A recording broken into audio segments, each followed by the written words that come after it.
Hey guys, Ellie here, and as a little girl, I took taekwondo classes. I was a red belt, and I was pretty happy with my ability. But then, at the age of 9, I started having seizures stemming from a progressive brain disease. Because of this brain disease, in 2017, I had major brain surgery, disconnecting the entire half of my brain that was sick. It left me partially paralysed and vision impaired. I've been working hard to rebuild that strength. And once I could, I really wanted to get back into martial arts. So, today, I'm going to go over exactly the methods I use to relearn the movements. Now, I do taekwondo, a little bit of tai chi, and boxing. Boxing is my favourite, so that's what we're going to be relying on today. Now, the person who actually taught me to do these movements again, despite my foundation in fighting, was my exercise physiologist, so huge shout out to her, she's awesome. You're going to notice during this video I'm still very much disabled, but I can do my favourite form of exercise again, and hopefully today I can teach you some things about it. Right, orthodox stance. That's when you have your left foot forward. Try not to lean too much and keep your guard up, because you don't want to lose your balance, but you also don't want to leave your face unprotected. Jabs are the strikes that come with your lead hand.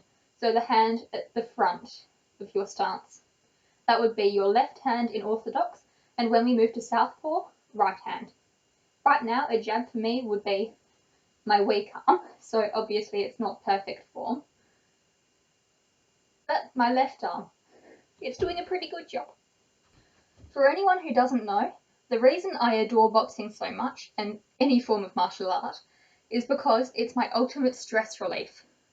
I just pour all of my stress into my punches, and that works perfectly for me. It's so therapeutic to box. And you'll notice that I can punch quite hard now. That's because it's where everything that I find a negative emotion goes. Regardless, moving into southpaw, it's the same thing but with your right leg forward. I personally prefer southpaw, even though it's a little mind-boggling, because it means I can really lean forward onto my strong leg and get some power into my punches. So now, a jab would be my right arm, and my cross would be my rear hand, my left hand. Again, not super strong, but doing a pretty good job for an arm that was paralysed 3 years ago. I'm going to move back into orthodox for a sec, just to talk about hooks and uppercuts. Hooks, you're going to want to bring your elbow up and imagine punching someone's temple, like that. I'm doing a rear hook at the minute, but you can also do lead hooks, which obviously also not super strong, but not too bad. Uppercuts. I started out using a lot of abs for my uppercuts because that was simply where all of my strength was. Well, more than my arms, they weren't as strong. But that meant that when I was doing uppercuts at first, I would weave.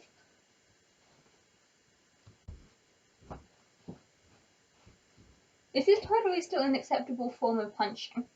It brings your abs in a lot. But when you're more advanced, you want to work your arms a little more, you can take out some of the weave.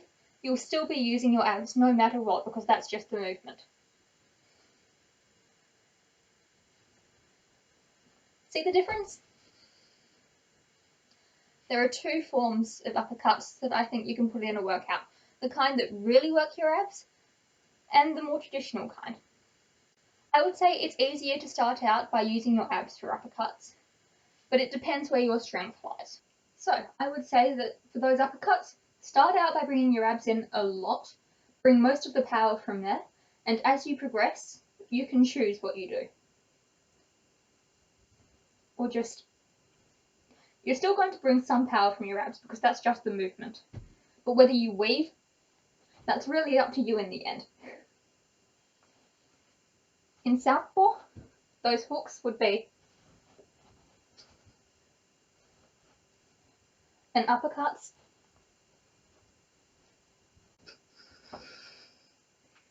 Uppercuts are my personal favourite, and I'm not sure if that's just because you get to bring more power from your abs, and I do personally find that much better, or if I just really like that strike. Either way, definitely my favourite, and the punch I can throw the most powder on. And with those key upper body movements out of the way, let's move on to some kicks. So front kicks are something that I still find my balance is a little iffy with. To be honest, kicks in general, not the best thing for me, so I will hold on to the edge of my bed just here while I'm demonstrating these. Now, front kicks, you're going to want to load bending the knee before you try to strike. I know it doesn't look like I'm in a stance right now. I actually am, it's just that I'm not holding a guard up at the minute because I'm trying to focus on not falling over. Whatever is key for your body, pay attention to. You don't want to end up on the floor. So you load and snap. You don't want to snap too hard when you're just kicking the air, since you could end up injuring yourself. Try to keep it to a little bit of a minimum, no matter how angry you are. On that other leg, it's a little harder for me, as it always is. I struggle to load and then kick. It comes through as a bit of a swing. But I'm satisfied with that as a starting movement for something I find incredibly difficult. I will progress on that as I build more strength in my left side. I've been boxing for a while now, kickboxing on occasion, so I don't know how long it's going to take, but as always, I'm listening to my body and not rushing things because I don't want to end up hurt. It's important to recognise that my disability does have its limitations. Important to recognise that everyone's body is going to have limitations. Now, side kicks are probably the kicks that I ended up struggling with most at first, and that's because I had no core strength when it came to rotation. And there's quite a lot of rotation involved in a side kick. What I would have to do is transfer my weight, rotate, load, and strike. All of those steps are key for everyone. It's just that I have to break them down and do them a lot more slowly. As a beginner, that's probably an important thing to do anyway. I'm breaking it down for you so you know exactly what movements you have to do, but also so you recognise that with a disability, this was really quite a difficult experience to learn. I had to break them down and do them all separately before I could bring everything together. Rotate, load, strike. As usual, holding on to something because falling over, not happening. Let me see if I can get this from the back for you. Rotate, load, strike. Side kicks are still probably not the kick I'm best at, but I'm happy with my progress. It's always important to recognise that whether you're perfect or not, and no one is, you've made progress. Now, my favourite of the kicks has got to be the back kick, and that is solely because of how my exercise physiologist explained them to me when I was first learning the technique. Be an angry donkey. So I'm going to try and stand here. I think that's probably the best angle for you. What I would have to do is bend my knees slightly, lean forward, check behind me, load, and strike. It's an awful lot of movements for one kick, but it is so much fun. I genuinely love this kind of exercise. It partially stems from my experience as a Taekwondo student, but also just therapeutic purposes. Bend knees, lean forward, be an angry donkey. Of course, there are other strikes too, like knee strikes. That's pretty basic. You just bring all your power up in one knee. The most essential part of that is making sure you've weight shifted properly. If all your weight is on the leg you're about to lift up, you're going to fall over. So make sure you shift before you strike. Shift, strike. Shift, strike. Now, most recently, I've been working on my Tai Chi just as much as boxing. And of course, I'm not nearly so good at that yet. But that's helping me to stabilise my weight, to weight shift.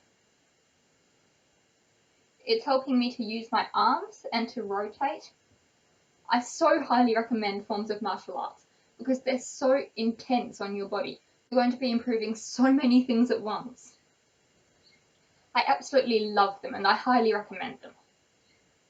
I know I've just gone over a few boxing basics today, but I hope that I've broken them down enough you can understand.